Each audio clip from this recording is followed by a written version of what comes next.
Hey, good morning, guys. It is Chris Morris coming at you live and direct, and I figured I'd get this out while it was still, fresh on my mind. So I don't know how many jokes you're gonna hear today. It usually takes me 3 times, even though right now this is not a jokey matter. It usually takes I can still see the humor in it. Usually takes me 3 times, at least 3 times, when I tell something before I finally figure out how I actually want to tell it. So I'll talk about jail this morning, which is something I actually never thought I would have to deal with again. I think the first time I got arrested, I was 11 or 12 years old. And it was for breaking and entering. And fortunately, my mom was working for a very nice man at the time. And to keep me out of trouble during the summers, he would start sending me to camp. And, I pretty much went to jail a lot. Never did a lot of time. But I pretty much went to jail from that age up until around 27 when I moved to New York. And when I moved to New York, I stopped getting in trouble. It just changed me. New York is definitely a different environment. At least the parts I travel in are a lot different than where I grew up in Baltimore. And, so the other day I'm sleeping on my couch, and I just hear this banging at my door. And I figure it's my one neighbor who I have a neighbor upstairs who's he's like 23, but I hang around with him. I try to point him in the right direction. He's a good kid. I know he's going through some stuff. I know me mentoring somebody, right? That's scary. So they keep banging, and finally I hear, NYPD. And I'm like, motherfucker. So I'm like, I have one of 2 options. Obviously, they didn't have the type of warrant they needed to kick in the door, or else they would have already done it. I could have just let them bang for an hour, but I live in a nice building, and so I didn't want my neighbors being woken up. I didn't want to make a scene, so I answered the door, and of course, what do the police do? They lied to you. I said, what's this about? And they said, well, we can't tell you. We just need you to come down to the station. A detective, he wants to talk to you. It'll take about 20 minutes. And, I went, okay, fine. And, so as soon as I get in the car, they had a van. It wasn't even a marked police car. They put the cuff on me, and then I know it's over.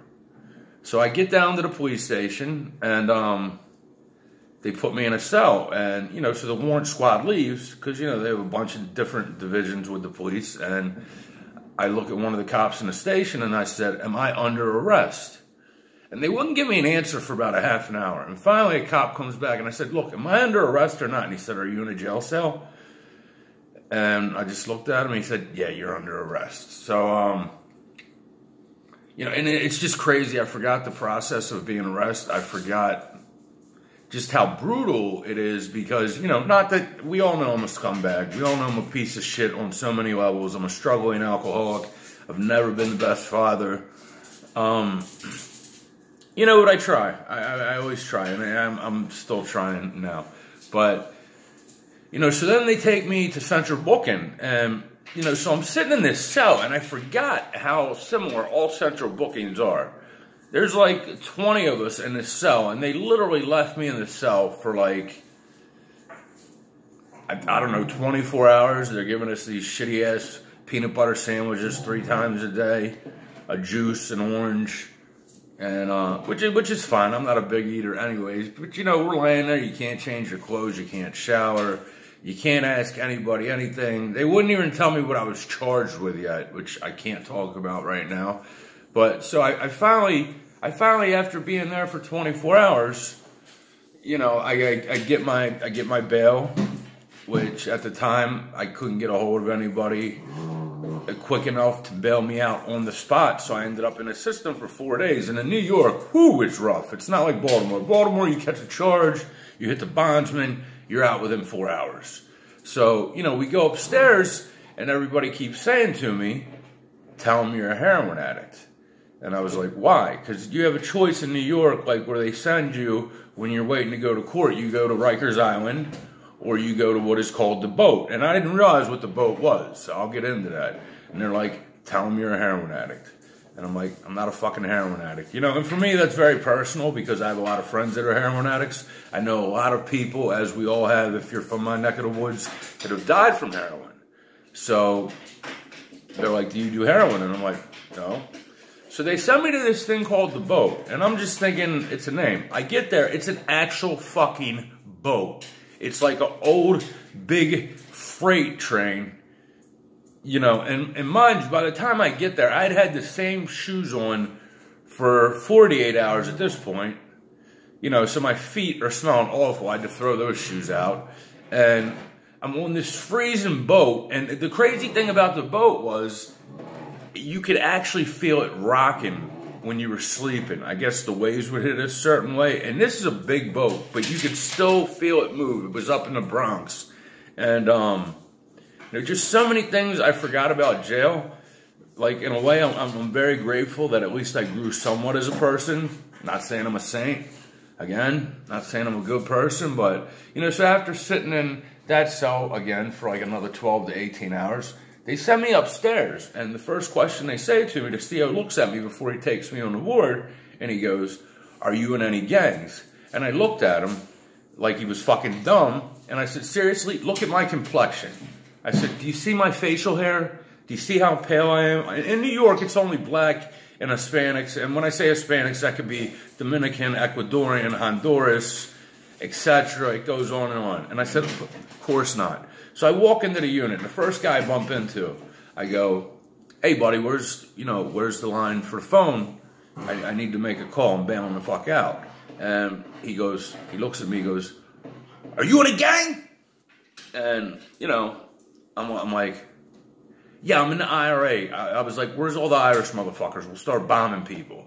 But it was just such a sad state of affairs in there, because I realized some people actually really never grow up.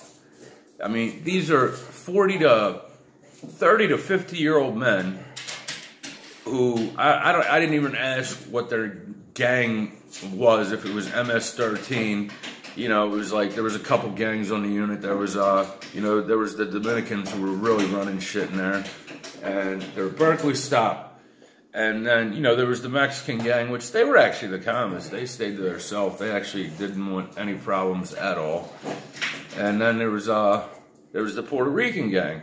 But as soon as I said that to the guy, luckily he laughed and he was like, "Come on, you're staying with us." But it just made me realize how fucked up the system still is. You know, I'm there on, I guess it was Saturday night. Yeah, I bailed out on Sunday night. And the COs were actually letting everybody get drunk. In jail, on a unit, people are getting drunk.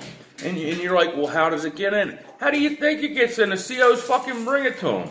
Like, we went through this in Baltimore when they had the, what is that? The BGF, the BGM, BGF, BGF, yes, Black Gorilla Mafia, Black Gorilla Family, whatever it was, when the guy knocked up like 5 COs. That stuff still goes on into today's society. You know, so you got a whole room of inmates drunk. I was waiting for a riot to break out on that one. Luckily it didn't, but it just made me realize it's like we complain about all these trivial things instead of tackling things that really matter. It's like the one night, right? The Dominicans, they're getting ready to fight the COs. They all start wrapping towels around their face because I guess they've done it before and they know the tear gas is coming out. You know, it was definitely an experience. And again, I hadn't been in jail for so long. Like, I was used to that life when I was younger. It was nothing to me. You know, and I was younger too, so I kind of, there was a coolness to it. It was like, yeah, I'm involved in this, you know. At that time, it was fucking awful. Like, every morning I woke up and I just felt like I was in a bad dream. Like, I would wake up, I could only sleep like 20 minutes at a time. And I'd wake up and I'd be like, am I dreaming or is this a nightmare? So I don't know, I'm just kind of getting this out today. I'm happy to be home. I'm very frustrated. The situation I'm in right now, I've done a lot of things wrong in my life. There's, you know, I remember one time I had said to somebody how many times I had been arrested. And they said, well, imagine all the things you've done that you actually didn't get caught for. And when I thought about that, I was like, wow, holy shit. But it made me feel bad for society, but also with the immigration thing, it's like when I was on that unit, as usual, I was the only white guy. Yeah, no, I was the only white guy. And everybody else was Hispanic. So when Donald Trump does talk about all these immigrants that do bad things. And I'm not saying all immigrants are bad people. I've worked with a lot of Hispanic guys who were very hard workers, very good family men. You know, they did a great job. But when I'm in a jail like that and the whole fucking unit is Hispanic and they're all there for serious crimes, that's what started off the ride, right?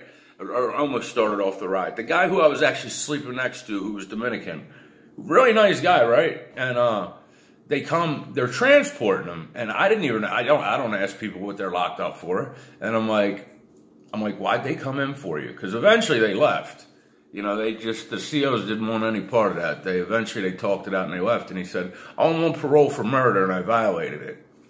It's like, again, when you people stick up for all these immigrants, I understand some of these people want better lives, and I understand some of them are good, but, you know, at the same time, you got to take it for what it is. I don't know. I hope you guys got something out of this. Again, I'm happy to be home. I'm going to start a show at my house soon, so if you're a comic friend of mine, I don't know. I don't know if it's going to be once a week or once a month, but I'm going to start putting together a show in my living room.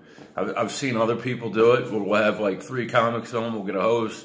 We'll have good food. As I said, posted on Facebook yesterday, you know the food at my house is going to be better than any fucking club you go to. There's one thing I can still do. It's cook and tell jokes. But I guess I'm just getting it out this morning. You know, I'm not even trying to be funny. The funniness will come later. Say hi, Berkeley. Hello. Hello. And I missed her, and that was the thing, too. I say to the cops, I'm like, well, what about my dog? You know, luckily I'm really good friends with my superintendent, so with my one phone call, I called my uncle, who, and I was like, you need to call my mom and call my super and make sure my fucking dog's okay. And, you know, and luckily, and again, if anybody sees this, I'm very fortunate, man. I had a lot of people in my corner last week that were willing to go to bat for me, that were willing to do anything. You know, my man Vinny from Grenada, who lives up in the Bronx, he's like, as soon as he gets out, let me know, I'll come get him so he doesn't have to deal with it. You know, my Uncle Johnny, my family, my super, there were so many people that were trying to help me out, and I appreciate it. And it's one of those days where I'm trying to stay grateful, and I'm trying to remember it because, you know, as an alcoholic or a drug addict, people do have short memories, and they forget that pain. They forget that pain, and that's why they do tell you to sponsor people. I have a hard time sponsoring alcoholics or drug addicts because I feel like you're feeding them bullshit.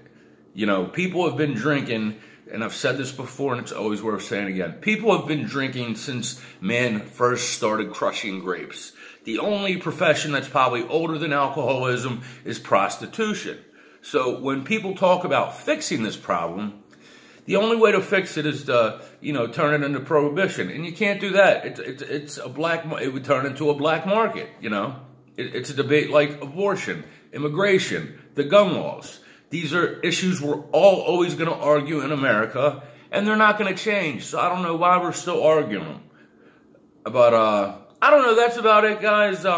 If you've been there for me for the past year, man, this is just one of those days I'm staying in gratitude. Whether you've been there for me as a friend, emotionally, you know, you've seen me in pain, really struggling. And it's getting better. I always say that's the best thing. And if you're struggling right now, the best thing about going insane, you have a reference point.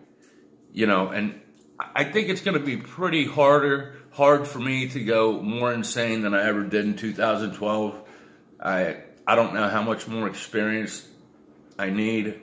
I'm to the point in my life, they always talk about isolation and solitude. I don't isolate. Solitude's a safe thing for me because I just have a way of finding trouble sometimes. You know, especially if alcohol becomes involved. And right now, I'm not drinking. And right now, I'm in one of those modes where I'm like, I'm never going to drink again. But I've said that to myself before, so sometimes it's scary. It's like, how many times do you say this and it happens again? I don't know. I'm looking at the clock. That's about 15 minutes, so that's enough out of me today, guys. Everybody have a safe Halloween tonight. If you're in Queens, come by Yerman's. Jerry Storm's going to be pumping shit up. It'll be a lot of fun. I'll be there drinking water. Have a good day.